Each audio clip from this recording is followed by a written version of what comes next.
జమ్ము ఏది అయినా ట్రై చెయ్యి ఆచి చికెన్ మసాలా. ఆచి చికెన్ మసాలా. సో అందరూ వచ్చారు, రాజేశ్వర గారు రాలేదు. చెప్పిన టైంకి ఆయన రాడు. అవునా?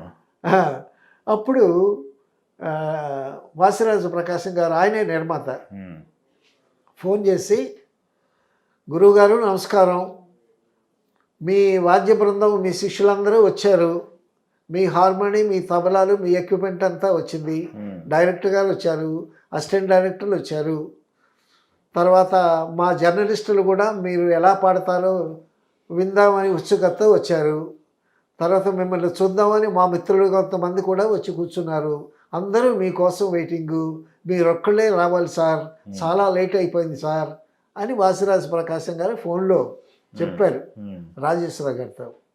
అప్పుడు అవతల నుంచి రాజేశ్వర గారు రిప్లై, వాసిరాజు ప్రకాశం గారు, మా ఇంట్లో 20 మంది మెంబర్స్ ఉన్నారండి, బాత్రూమ్ మాత్రం ఒక్కటే ఉందండి, సో 1 by 1 వెళ్తున్నారు వస్తున్నారు, నన్ను మాత్రం బాత్రూంలోకి పోనివ్వట్లేదండి, మీరు కాస్త ఫోన్లో రికమెండ్ చేయండి, చేస్తే నన్ను తొందరగా పంపిస్తారు, నేను తొందరగా మ్యూజిక్ సిట్టింగ్కి వస్తాను అని ఆయన ఫోన్లో చెప్పడం.